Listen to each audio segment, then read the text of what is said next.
नमस्कार. आज 5 ऑगस्ट 2026 वार आहे बुधवार. लोकसत्ता आणि द हिंदू वृत्तपत्र विश्लेषणमध्ये आपलं स्वागत आहे. पहिली बातमी पहा. तरीही पश्चिम घाट असुरक्षितच. 15 वर्ष 7 अधिसूचना. अंतिम आराखड्यासाठी 8वी समिती ही बसलेली आहे. पहा, तरी देखील सेंट्रल गव्हर्नमेंट असू द्या किंवा स्टेट गव्हर्नमेंट असू द्या, जे पश्चिम घाट आहे त्याला योग्य पद्धतीने सुरक्षित देण्यासाठी किंवा त्याला सुरक्षा देण्यासाठी कसरत आहे. पहा, व यामध्ये आता नवीन एक अधिसूचना आणण्यात आलेली आहे व नवीन एक समिती बसवण्यात आलेली आहे. मग आता इथे बेसिकली पाहायचं काय आहे, जी पहिली समिती आपल्याला बसवलेली होती व ज्या पूर्वीच्या समित्या आपल्याकडे आलेल्या आहेत ना, त्यांचीच रिकमेंडेशन आपण पुढे चालवू शकलो असतो ना. पहा, प्रत्येक समिती आल्यानंतर तेच सांगते की बा जे पश्चिम घाट आहे किंवा जे वेस्टर्न घाट आहे ना आपलं, ते खूप होलाटाईल आहे व तुम्हाला माहिती असेल की हे हॉटस्पॉट आहे. पहा, जैवविविधतेसाठी हे हॉटस्पॉट आहे. मग या हॉटस्पॉटवरती तुम्ही विकास कामं करू नका असं प्रत्येक समिती सांगते. ओके, याच्यापूर्वी पहा 8वी समिती आता बसवण्यात आली, म्हणजे 7 समित्या याच्यापूर्वी झालेल्या आहेत. आता अगदीच परीक्षेला आपलं UPSC तर असा प्रश्न विचारणार नाही की किती समित्या झालेल्या होत्या, बरोबर. पण पहा, याच्या पूर्वीच्या 7 समित्यांनी पण एकच गोष्ट सांगितली की इथं विकास कामं तुम्ही करू नका. बरोबर आहे. जर विकास कामं केलात तर इथे अगदी वायनाड सारख्या घटना परत एकदा होऊ शकतात. मग तरी देखील पहा, स्टेट गव्हर्नमेंट असू द्या किंवा सेंट्रल गव्हर्नमेंट असू द्या, हे त्यांनी ऐकायला इथं बेसिकली तयार नाहीत. मग त्यासाठीच पहा, नवीन समिती आता बसवण्यात आली आहे. ठीक आहे, आपण यामधून जी महत्त्वाची गोष्ट आहे ती लक्षात घेण्याचा प्रयत्न करूयात. तर पहा, आता UPSC इथूनच प्रश्न विचारते. पहा की इथे कोणते कोणते अभयारण्य आढळतात.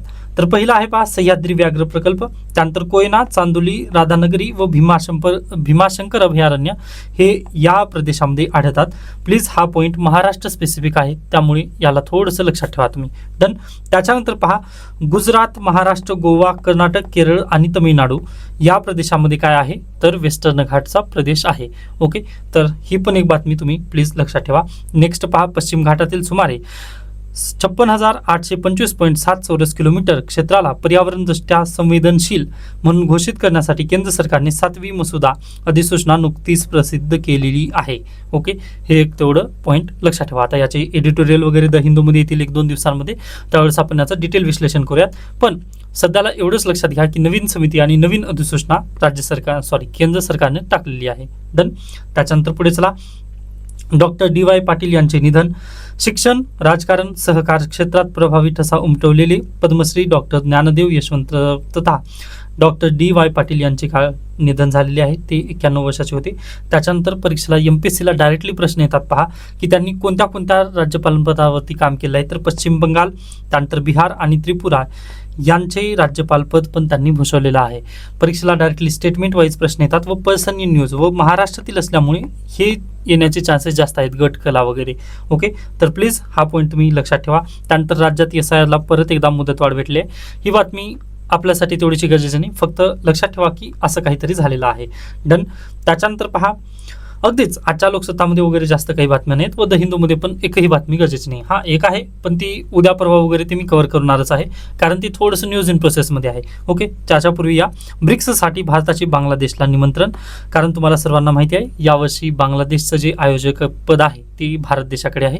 त्यानिमित्ताने आपण बांगलादेशचे जे पंतप्रधान आहेत तारिक रहमान यांना आपण निमंत्रण दिलेले आहे व नवी दिल्ली येथे 12 आणि 13 सप्टेंबर रोजी ब्रिक्स परिषद आयोजित आहे.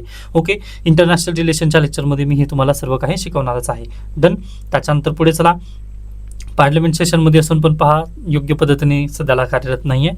नेक्स्ट, ही भाषा वापरण्याची वेळ का आली. आता हा जो आर्टिकल आहे ना तो खूप सुंदर दिलेला आहे व निबंध कसा असायला पाहिजे याचं एक सर्वोत्तम उदाहरण इथं दिलेलं आहे. पहा, इथं पहिल्यांदा कोट आहे, त्याच्यानंतर अगदीच याबद्दल पूर्ण विश्लेषण केलेलं आहे. आता हे सगळं पहा CJPचं जे आंदोलन आहे त्याबद्दल हे देण्यात आलेलं आहे. पण पहा, अगदीच CJPच्या आंदोलनासाठी आपला सध्याला गरजेचं आहे का, कारण तुम्ही गव्हर्नमेंटमध्ये जाणार आहात व तुम्ही सरकार स्वतः असतात. त्यानिमित्ताने पहा असे प्रश्न येत नाहीत, क्रिटिकल अनालिसिस वगैरे.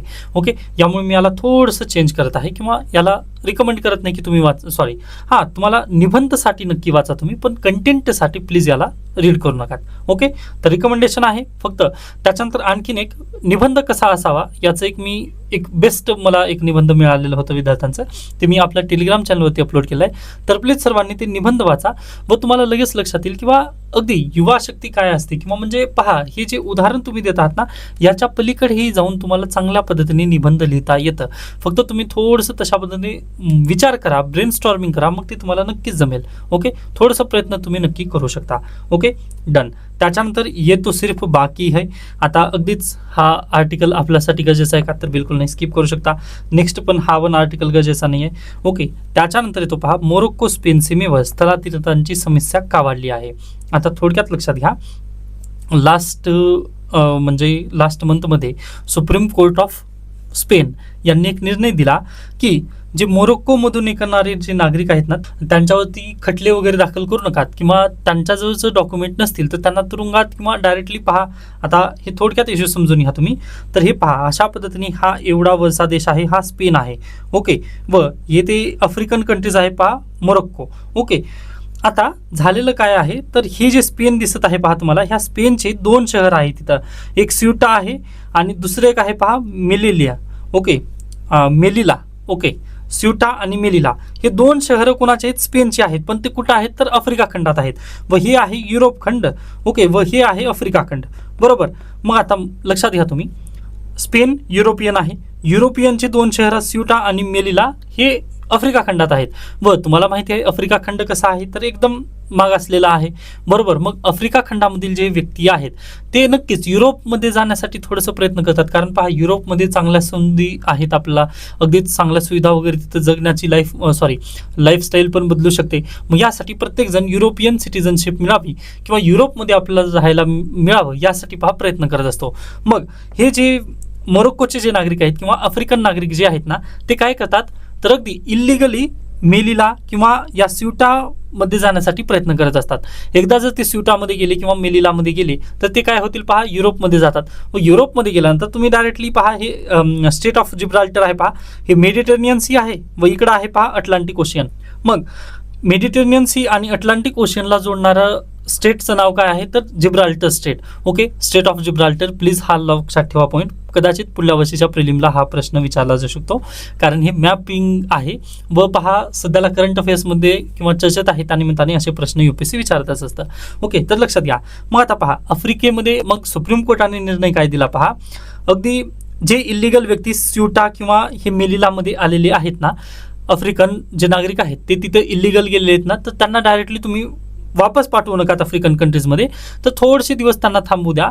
त्यांना इल्लिगल मायग्रंट असं डायरेक्टली घोषित नका करू. त्यांच्या जर डॉक्युमेंट नसले तरी त्यांना थोडंसं आर्टिकल 14चा मजा घेऊ द्यात, किंवा म्हणजे सामान्य नागरिक आहेत, सर्वांना समान कायद्यापुढे सर्वजण समान आहेत असं तुम्ही वागणूक द्या, असं सुप्रीम कोर्ट ऑफ स्पेनने सांगितलं. पहा स्पेनच्या सुप्रीम कोर्टाने असा निकाल दिला.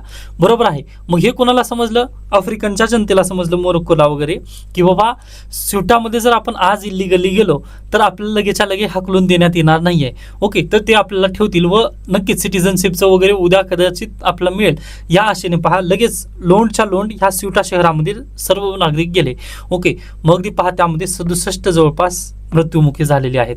व पहा तुम्हाला माहिती आहे जनता जर एकदाच गेटवरती आली तर ते गेट राहणार आहे का, तर बिलकुल नाही. मग ते गेट तोडण्यात आले. त्याच्यानंतर पहा जे बॉर्डरवरती जे लष्कर थांबण्यात आलेलं होतं ते लष्कर पण काहीच करू शकलं नाही, हतबल झालं पहा. मग दी अशा पद्धतीने स्यूटा शहरामध्ये लोंडच्या लोंड जनतेचे गेले आहेत आफ्रिकन कंट्रीजमधून पहा स्यूटा या शहरामध्ये. व स्यूटा कुठं आहे, आफ्रिकाच्या लँडवरती आहे, परंतु ते देश आहे पहा स्पेन, युरोपचं ते देश आहे.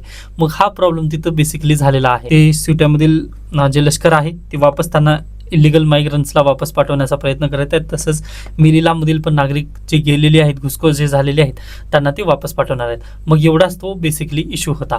उर्वरित काही नाही पहा, सुप्रीम कोर्टाने फक्त एक निकाल दिला व अशा पद्धतीने इथे स्यूटाचं हे प्रकरण झालेलं आहे. उर्वरित आपल्याला यामधून जास्त प्रश्न परीक्षेला विचारले जाणार नाहीत. आय होप तुम्हाला ही बातमी नक्कीच समजली असेल. पूर्व परीक्षेला प्रश्न UPSC नक्की विचारेल पहा, की स्यूटा हे कुठं आहे किंवा आफ्रिकामध्ये आहे का, हे अशा पद्धतीचे प्रश्न येऊ शकतात. किंवा हे मेलिला हे जे शहर आहे ते कुठं आहे किंवा कोणत्या लँडवरती आहे, तर आफ्रिकाच्या लँडवरती हे शहर आहे व बेसिकली टेरिटरी त्यांची कुणाची आहे तर स्पेनची ती टेरिटरी आहे. ओके, हा पॉईंट प्लीज तुम्ही लक्षात ठेवा. परीक्षेला प्रश्न UPSC प्रिलिमला हा विचारला जाऊ शकतो. UPSCच्या अन्य एक्झाम आहेत जसं CAPF आहे, त्यानंतर CDS आहे, त्याला पण हा प्रश्न विचारला जाऊ शकतो. Okay, done. त्याच्यानंतर नेक्स्ट पहा, अन्य न्यूज गरजेची नाही आहे. हां, एक आय थिंक आता उद्या आहे ना 6 तारीख, हां, तर उद्या पहा मॉनिटरी पॉलिसीची बैठक होईल. पण इंडियन एक्सप्रेसला एक ब्युटिफुल आर्टिकल आलेला आहे, तो शक्य झालं तर तुम्ही वाचून घेऊ शकता किंवा उद्याच्या लेक्चरमध्ये आपण त्याला एक्सप्लेन करूयात. Okay, Indian express. त्याच्यानंतर बँक फसवणुकीतील 54 आरोपी देशाबाहेर परांगदा झालेले आहेत. पहा, म्हणजे आपल्या देशातील 54 जे ही आहेत आरोपी जे आहेत ते दुसऱ्या देशामध्ये गेलेले आहेत, पलायन केले, जसं विजय माल्या आहेत, त्यानंतर पहा मेहुल चोक्सी आहे, त्याच्यानंतर आणखी नीरव मोदी, ज्यांनी भारत देशामधील जे बँकांना फसवण्याचं काम केलंय त्यांच्याबद्दल ही आर्टिकल आलंय. तर असे 54 आरोपी आहेत. पहा, ओके, शक्य झालं तर 1-2 जणांची नावं लक्षात ठेवा, म्हणजे आन्सरमध्ये डायरेक्टली तुम्ही लिहू शकता की इन्सॉल्वन्सी अँड बँक्रप्सी कोड जे आहे ते का गरजेचं आहे आपल्या देशामध्ये. तर अशा लोकांना धडा शिकवण्यासाठी आपल्या देशामध्ये कायद्याची खूप गरज आहे. ओके, हा पॉईंट तुम्ही आय होप लक्षात ठेवला असाल. त्यानंतर अशा पद्धतीने आजचं लोकसत्ता संपतं. पहा, त्यानंतर द हिंदू आहे. द हिंदू पहा, Supreme Court direct centre to frame SOPs to curb digital arrest scam. पहा, डिजिटल अरेस्ट स्कॅममध्ये आजपर्यंत कितीची आकडेवारी इथं देण्यात आली आहे. पहा, complaint against digital arrest dipped from 1,23,672 in 2024 to 58,249 in 2025 and stood at 16,377 for the period ending June 2026. ओके, म्हणजे पहा, जसं जसं साक्षरता वाढत आहे किंवा स्मार्टफोनचा अगदीच पहा डायलर टोनमध्ये वगैरे ते दावण्यात येत आहे की बाबा जर तुम्हाला कोणी पोलीस CBI वगैरे अशा पद्धतीने फसवणूक जर तसा कोणी कॉल केला असेल तर ती फसवणूक आहे, असे डायलर टोनमुळे वगैरे लोकांमध्ये जनजागृती होत आहे. त्यामुळे पहा 2024मध्ये जेवढे केसेस होते त्यापेक्षा आता कमी होत आहेत असं बेसिकली सरकार. मग यालाच अनुसरून पहा सुप्रीम कोर्टाने पण केंद्र सरकारला म्हटलेलं आहे की तुम्ही पण स्टँडर्डची प्रोसिजर आहे ती बनवून ठेवा, जेणेकरून डिजिटल अरेस्टचे जे स्कॅम आहेत ना ते वाढूच नाहीत किंवा त्यांना परिपूर्णरित्या नष्ट करण्यात यावं. यासाठी मग केंद्र सरकार पण नक्कीच ॲक्शन उचलेल. पहा, ओके, त्याच्यानंतर पुढे चला. नेक्स्ट पहा, न्यूज आपल्यासाठी गरजेची बिलकुल दिसत नाहीये. हां, त्यानंतर जम्मू काश्मीरचं जे स्टेटहुड होतं त्याबद्दल काय होईल, मग याबद्दल हा आर्टिकल आलेला आहे. पहा, आता अगदीच हा आर्टिकल थोडासा निगेटिव्ह आहे, पण जम्मू काश्मीरबद्दल एक प्रश्न आले होता UPSCमध्ये, पण पहा त्याचं आणि याचं मेळ खाणार नाही किंवा परीक्षेला असे प्रश्न म्हणजे तुम्ही या आर्टिकलच्या बेसिसवर तुम्ही प्रश्नाचं उत्तर तिथं देऊ शकणार नाही. त्यामुळे थोडंसं आपण या आर्टिकलला स्किप केलेलंच परवडेल. तरी देखील पहा, आज 5 ऑगस्ट आहे व जवळपास 7 वर्षापूर्वी आपल्या देशाने किंवा जे आपल्या भारतीय संविधानामध्ये कलम 370 होतं ते भारतीय संसदेने ते कलम रद्द केलं व त्याबद्दलचा हा बेसिकली आर्टिकल आला आहे. मग आता प्रश्न तुमच्यासमोर नक्कीच आहे. पहा की आता अगदी पॉलिटिकल व्हायचं नाही आहे तर इनपॉलिटिकल होऊन म्हणजे अनपॉलिटिकल असं तुम्ही म्हणू शकता. तर अगदी विदाऊट पॉलिटिकल होऊन तुम्हाला उत्तर सुचवायचं आहे की बाबा जम्मू काश्मीरला स्टेटहुड आपण द्यायला पाहिजे का. ओके, या प्रश्नाचं उत्तर तुम्ही नक्की विचार करा आज. ओके, व शक्य झालं तर त्याचं उत्तर लिहू पण शकता. पहा, याच्यापूर्वी UPSCने पण प्रश्न विचारलाय व तुम्ही पण थोडासा विचार करा की आपण जम्मू काश्मीरला स्टेटहुड परत त्यांना आपण बहाल करणं गरजेचं आहे का. ओके, तर याबद्दलचाच हा बेसिकली आर्टिकल आहे. पण मी म्हणत आहे ना तुम्हाला की हे वाचून तुम्ही उत्तर देऊ शकत नाही, त्यामुळे या आर्टिकलला स्किप करा तुम्ही. Okay, done. बाकी आपण इथे थांबूया त्याबद्दल. ओके, आता याबद्दल काही शंका काही सजेशन असतील तर नक्की मला सांगू शकता. आज थोडासा लेट झालाय, सॉरी फॉर दॅट, पण उद्यापासून आपण आपापल्या वेळेमध्ये घेणार आहोत. पण प्रॉब्लेम काय होत आहे पहा, माझ्याकडे आहे BSNLचं वायफाय व BSNL तुम्हाला माहिती आहे भाई साहब नाही लगेगा. अगदी मी खूप कंटाळून गेलो आहे. पहा, माझ्याकडे 60ची स्पीड आहे. ओके, परंतु अगदी 3, 2, 1 अशा पद्धतीने MBPSची स्पीड असते अपलोडिंगची. त्यामुळे मी अगदी 4 पासून जरी रेकॉर्डिंग केली व 5ला जरी संपलं व ते 7 पर्यंत जरी मी थांबलं ना तरी पण ते होत नाही. जवळपास 11 वाजत आहेत एक रेकॉर्डिंग मला अपलोड करण्यासाठी. म्हणजे खूप कंटाळून गेलेलो आहे BSNLला, परंतु एक सरकारला थोडंसं सपोर्ट म्हणून मी थांबलेलं आहे. पण आय होप BSNLची सुविधा पण चांगल्या पद्धतीने वर्क करेल. या निमित्ताने आपण पॉझिटिव्ह नोटवरती आपण इथे थांबूयात.